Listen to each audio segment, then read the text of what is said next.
before I use it. Then if they think they're gonna play, I won't let them. Hey. How's it going? I just finished playing Poppy Playtime 1 and 2, and some people have been telling me that I need to catch up on the lore. So, yeah, let's check out the lore because they say it's crazy. I don't know if they're trying to, you know, gas it or anything. So, let's check it out. Hey guys, Super Horror Bro Mike here, and in Poppy Playtime Chapter 2. While this video won't go in depth with theories about every aspect of this toy nightmare, it will recap overall events and use the information we are given to explain what is happening on a surface level. So with that disclaimer out the way, she bad, bro.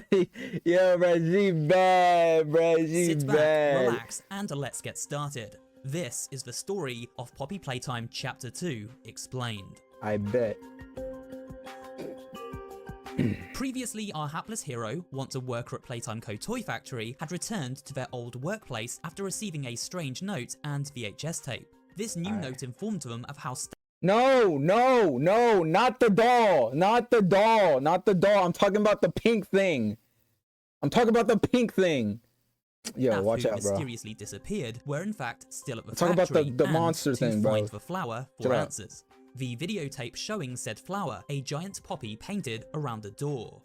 After returning to the factory and discovering the company's beloved blue mascot Huggy Wuggy was now a living toy killing machine, our adventurer managed to defeat it during a hair-raising chase sequence before finding themselves lost deep in the depths of the factory. Here they did indeed find the flower included on the VHS tape. Stepping through the door, the protagonist soon discovers one of Playtime's earliest breakthrough toys, Poppy Playtime herself. So who are we? Are we like a worker?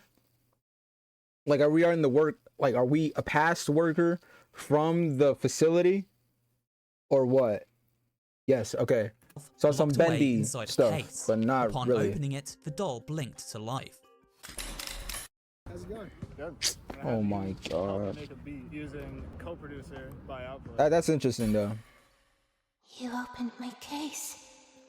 Chapter 2 begins moments after this shocking revelation, but Poppy Playtime is nowhere to be seen. We continue on moving through a previously inaccessible door, all prior exits now blocked.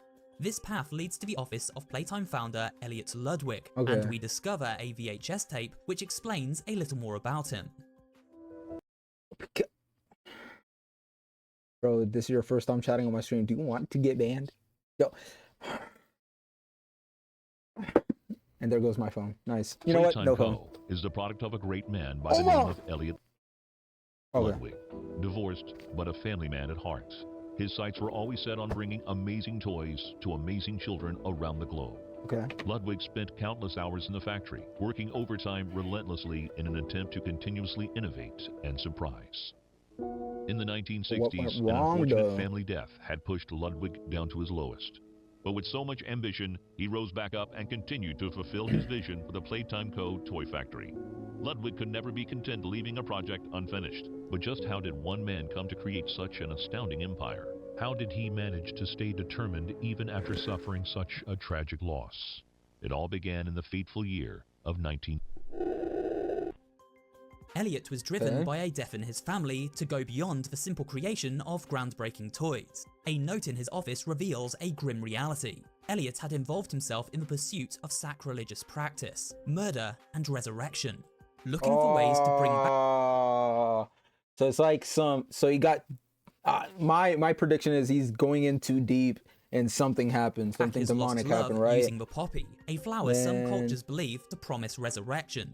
Tests began by using animals such as rats, but after failing, Ludwig set his sights on bigger and potentially more human subjects. Could the family member he lost have been his young daughter? And therefore could this mean her resurrected spirit ended up inside Poppy? For now, we can only speculate.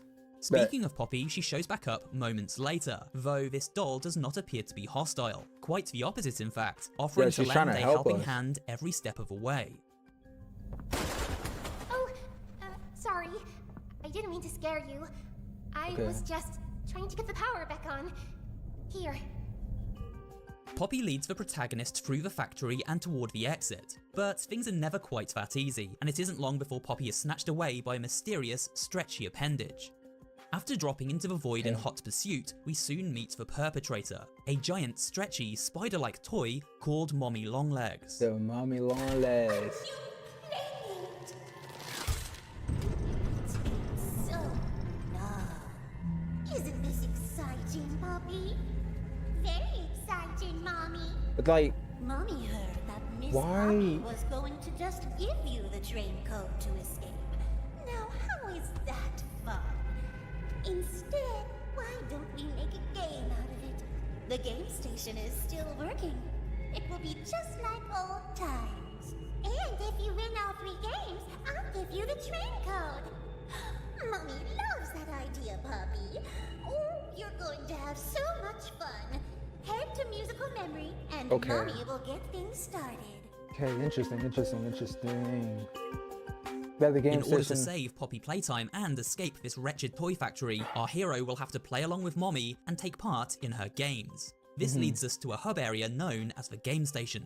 On the surface, the game station seems like I wasted 2 hours on or like something, There's bro. a wacky looking train, a play area full of climbing frames, swings and slides, and 3 tunnels leading to mini-game zones. Musical memory, Whack-a-Wuggy, and statues respectively.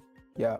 However, while seemingly innocent, this game station was in fact a place of nefarious scientific research. As we make our way through Chapter 2, we discover a series of company documents, which paints a grisly picture of— So basically, this whole... So what I'm getting, like, what I'm thinking or imagining is, or predicting, that whole, like, facility, that whole building is amassed as a, like, a Chuck E. Cheese or something, right? Then boom, it's actually like to scientifically, oh no, because that's what I'm getting sense. There's like scientists above like the rafters and stuff, like looking and testing and everything. But of what really went down here. Think back to the Adopt an like Orphan Care daycare initiative set up by Playtime Co. Why did I think this was FNAF? It has. I mean, this has a lot of similarities to Security Breach, but... A program which we heard about back in Poppy Playtime Chapter 1. This program encouraged Playtime employees to adopt children in need of homes by way of financial gain and other perks, so many of the workers took part in this initiative and became adoptive parents. We had theorized these orphans would then be used in secret as part of Playtime Co.'s experiments, in an attempt to bring their toys to life. From evidence found in Chapter 2, it seems this theory is correct. Am I a real boy? I love you. The button hurts me. Picked a great name, but your voice doesn't. All right. Okay. So it's a daycare or an orphanage or something like that. Weird. Parents brought their children to work, where they believed they were being left in a daycare while going to work at the factory. Unaware that the train their loved ones were loaded onto was in fact not just stopping at the playcare, but going deeper underground to a secret subterranean wing of the factory. Here, under the watchful eye of Stella Graber, a series of tests could be run on these children. Hi kids, welcome to the game station. I'm Stella, and we've got 3 super duper fun games to play. These little tests show us just how crazy strong and smart you are. Follow Mommy Longlegs down the stairs, and we'll start by playing musical memory. See you in a bit. Yes, that's right. The very same Stella who applied for a rather mundane job on the factory production line impressed her new employer so much with her quirky, childlike thought process that she quickly rose in the ranks, eventually becoming part of these shady child experiments. So, Stella, what made you want to work at the Playtime Co. factory? Playing with toys when I was young was so magical. Being able to work at a toy factory, somewhere that can provide kids with that same experience, that's a pretty great feeling too. Sometimes though, I really wish I could go back. To being a kid, I mean. Each of the children brought down to this game station were assigned a proctor, a member of a research team who would assess the child's progress as they took part in the 3 aforementioned tests. Musical memory was designed to test composure, memory, and pattern recognition. Whack-a-Wuggy focused on hand-to-eye coordination and reaction time, while statues zeroed in on a child's agility, strength, and speed. Children were tested the workers adopted children Then while they were at work, the scientists did the test. Okay. Time, and all reports were then delivered to Stella by the day's end. The children were then returned to their parents, the Playtime employees who adopted them, thinking they had been in the caring hands of a company's daycare while at work. If anyone asked any questions, the children would have just said they were taking part in fun games. The perfect cover-up. It's a mask, what were these tests all about? We see evidence that as the children took part in each test, they were assigned a toy. We also see evidence that children on occasion witnessed the death of their proctors at the hands of the living toys. This in turn worsening their performance and putting them more on edge. Was this psychological suffering part of a greater plan? A plan to in some way make the children bond with their given toy, and at some point becoming one with them. Moreover, for the scientists to also observe how the living toys such as Mommy Longlegs would act around the children, especially when adults were present. This requires further analysis, and so will be the subject of a future dedicated theory video. Okay. I'm getting it. In order to escape the facility and locate Poppy, our protagonist must brave all 3 of these tests. We start with musical memory, whereby we are tasked with remembering and then inputting color and symbol-based patterns as a bloodthirsty symbol-clashing rabbit named Bunzo eerily lowers from the ceiling above. All while under the watchful eye of Mommy Longlegs, who watches from the safety of the observation chamber. Ironically, the very spot the scientists who once monitored her would have stood. Next up is Whack-a-Wuggy. In this game we must act fast and whack mini Huggy Wuggy toys as they crawl towards us from 18 different holes in the walls. These living versions of Huggy attack if they reach us. When children took part in these tests, the Huggies were restrained by strings. That's what she said. Mommy has kindly removed them. The toys in this game used to have strings attached to them, so they could be pulled back when they got too close to the children. Have fun. After surviving the onslaught of Huggies, we find ourselves in a minecart area, a place used for ferrying about broken toys. The entrance ahead is blocked, and as we approach it, a terrifying silhouette emerges at the end of a hallway. It seems Huggy Wuggy has returned from the dead. No, but it's a pink one. No, this is something else. Huggy's female variant, Kissy Missy. As Kissy approaches, she seems calm, smiling warmly and opening the gate before shuffling off into the distance. Why does Kissy not attack? For whatever reason, this living mascot is not currently a bloodthirsty killing machine. But why?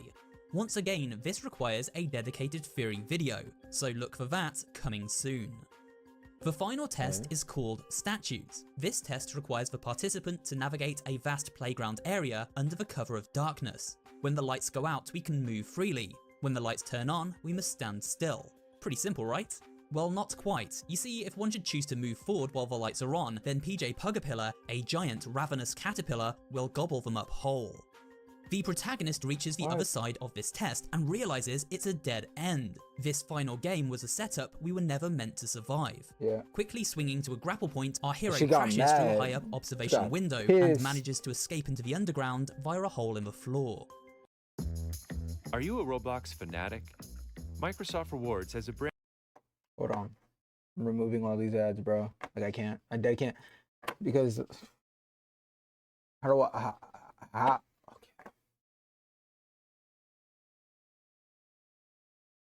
Hold on. Give me 1 second. Hold on. Hold on. What's like $8? Oh. I thought it was more, not gonna lie. Hopefully my screen ain't showing. Just block them. I used to have an ad blocker, but I don't even know where it's at. Hold on, give me 1 second. Low key, I don't got time for this. Hold on.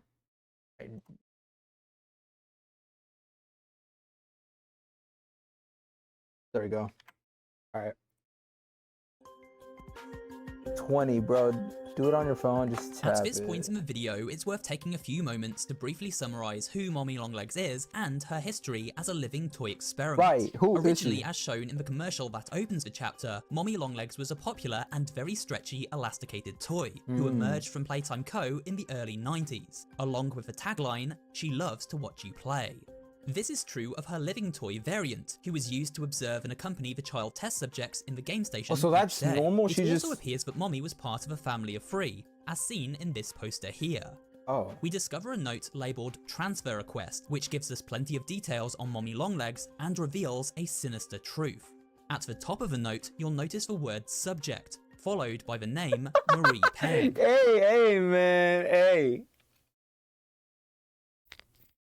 Now, while this could simply be the name of the note's author, it seems unlikely, as in other notes, subject is used to describe the test subject specifically. So by this logic, we can assume that Mommy Longlegs derives from human origin. Hey, bro, this is what I said. This is what I said. This is legit what I said. She got stretchy arms, right? Uh-huh. Uh-huh.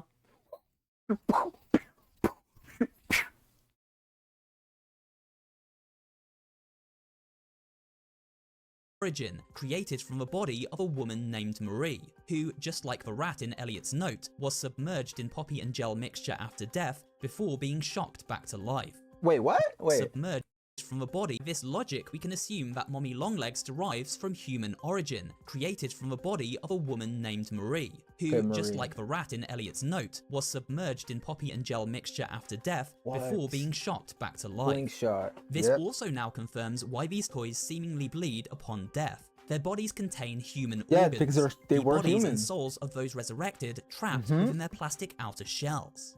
Another one of our prior theories that now seems to have been proven true.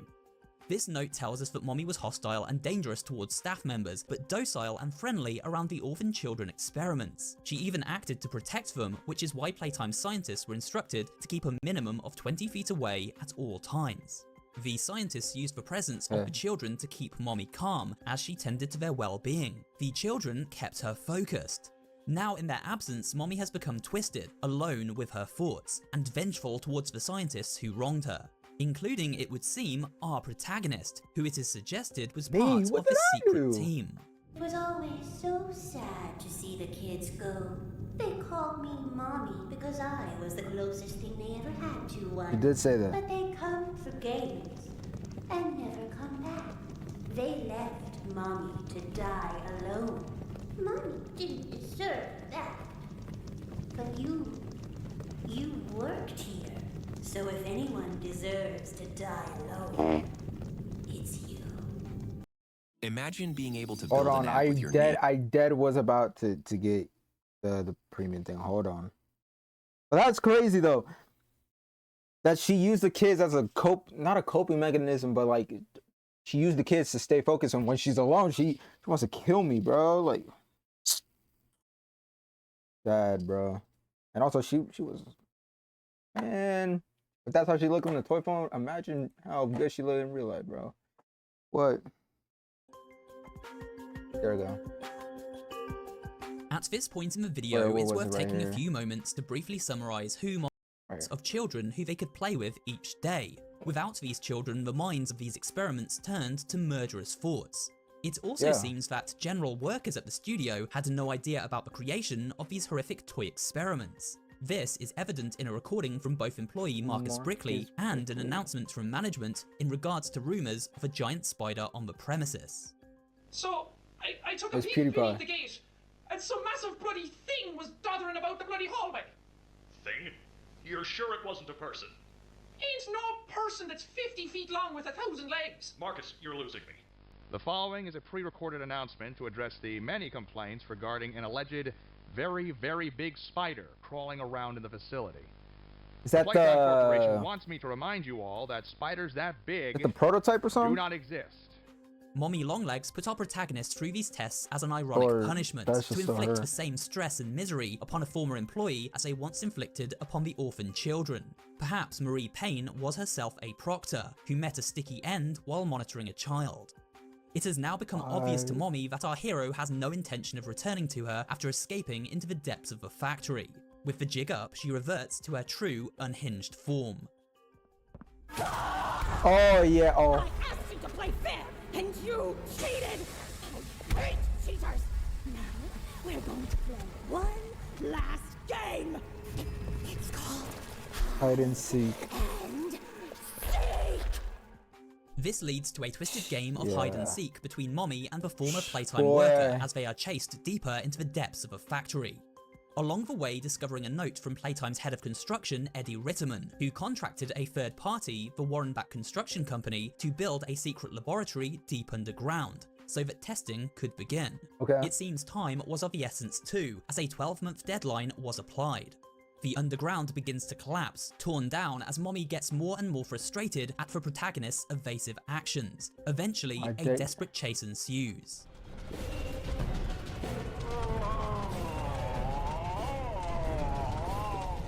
Yeah, that was terrible. That falling and everything.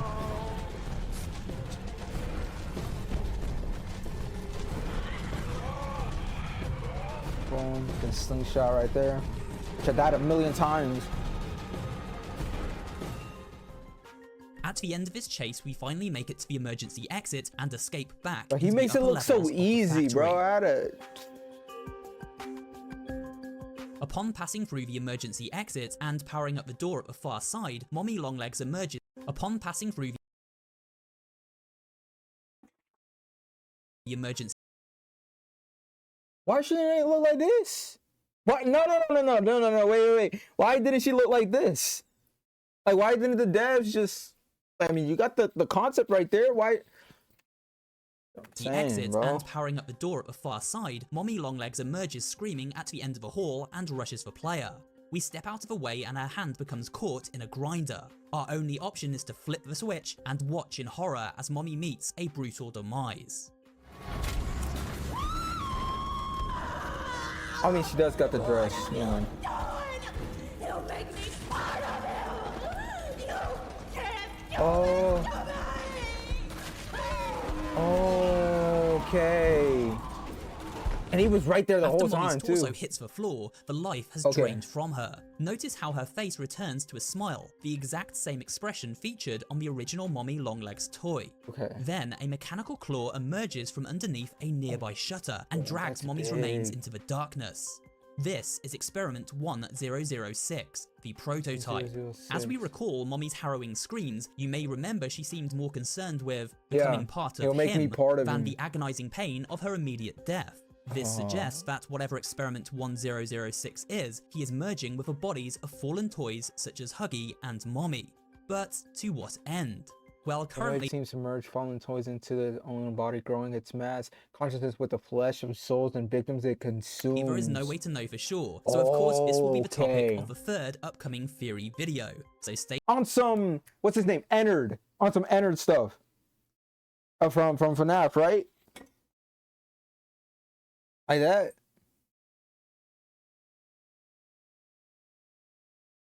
Because Ennard was a combination. No, not Ennard. What's his name? He's like a combination of everything. I forgot the name of the. Stay tuned for that. You might be asking, how do we know that this claw belongs to prototype Experiment 1006?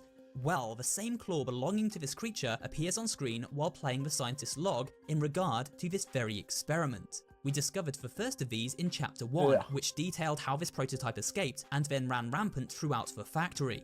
The second tape documents another escape attempt by this mysterious prototype. Log code 08502. In relation, Experiment 1006, the prototype. A close call occurred this week in which he nearly breached containment. The prototype seemingly disassembled a digital alarm clock within his room and utilized the battery, along with several other components, to create a laser pointer, which he then fired into the security camera, disabling it. Bro, how they talking about him? He might be OP. Like, they're like building him up to be OP, bro. 28.3 seconds, completely unmonitored. Calm down, bro. Once function returned to the camera, the room appeared to be empty. One surveillance specialist went in to confirm his absence. However, upon opening the door, she realized that the prototype had hidden in one of the camera's blind spots. The prototype attempted to escape through the open door. However, another surveillance specialist was able to remotely relock the door, despite the other specialists still being inside. One casualty occurred. The prototype seems to possess an unprecedented level of intelligence, beyond that of all other test subjects. Yeah, I bet. As well as an alarming willingness to commit violence. Further suppression treatments will need to be enacted to ensure that no other experiments develop these qualities. Okay. Experiment 1170, Huggy Wuggy, remains the optimal outcome due to his sufficient intelligence paired with maximum obedience. End of log. Okay. Great news. No. I paid for it. So don't even. I know. There we go. Okay. At this point in the video, it's worth taking a few moments to briefly summarize who Mommy Longlegs is and her history as a qualities. Experiment 1170, Huggy Wuggies. Eating the prototype. Log. Okay, bet. After meeting the prototype, our protagonist finally reaches the game station area once more, emerging on the catwalk leading to the control room where scientists would observe from a safe distance. Here, Poppy has been webbed up and restrained by Mommy. Upon freeing her, Poppy's cute and carefree persona seems to have taken a sinister turn. Right, she was like, Good. I'll board the train. Tangle? That's the thing that I'm talking about? Let me see. The animatronic. Tangle.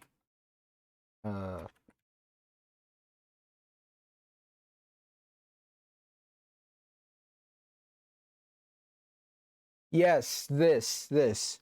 Like it's some kind of blob, right? Definitely. Like, I mean, there was another one that had a combination of everything, but yeah, I would say this. Like, yeah, it's a combination of everything, like a blob. Yeah. All right. Yeah. We need to leave. Poppy seems to have become colder, more distant, and a little crueler. But nonetheless, we follow her instructions and board the train, using the input code gained by taking part in each minigame to get it back up and running. It seems for a while as if everything is on the right track, so to speak. And she just... The train pulls out of the game station and heads towards the exit, leading us safely out of the factory, until Poppy has a change of heart. I was so scared she'd put me back in that case, but you saved me. You're perfect. Too perfect to lose. I'm sorry. I can't let you leave. I've never met anyone like you. Yeah, bro. I just want to go home, bro. Stuck in that case? Well, too long. I had so much time to think and reflect. Time to figure out exactly what I would do when free. You know how mad I would be if I was in there and she's like, nah, you're not going home. Bro, oh my gosh, I'm breaking that, decapitating that doll, bro. You're capable. We will. Yeah, then it starts going fast. It now seems as though Poppy wishes to keep us at Playtime Co. She feels there is unfinished business here and wishes to use us as a tool to right the wrongs inflicted upon her and the other experiments. But to what end? And what happened to Poppy at the end of that message? Unfortunately, these are questions that must wait until the release of Chapter 3 and beyond. But in the meantime, stay tuned for my series of deep dive theories and more on Poppy Playtime Chapter 2 in the coming weeks. The train gathers speed, but is so old the brakes stop working and the entire thing derails, leaving our hapless hero stranded in the dark. In the faint glow of the headlights, a sign can be made out. It reads, Play Care. And with that, we come to the end of this video. I think I got a good understanding of what they're trying to, or the dude is trying to tell me, basically saying like, oh, like that whole daycare thing is like they're running tests on children and everything, and all those animatronics, not animatronics, all those mascots are actual human beings, which, you know, I get it, it's cool.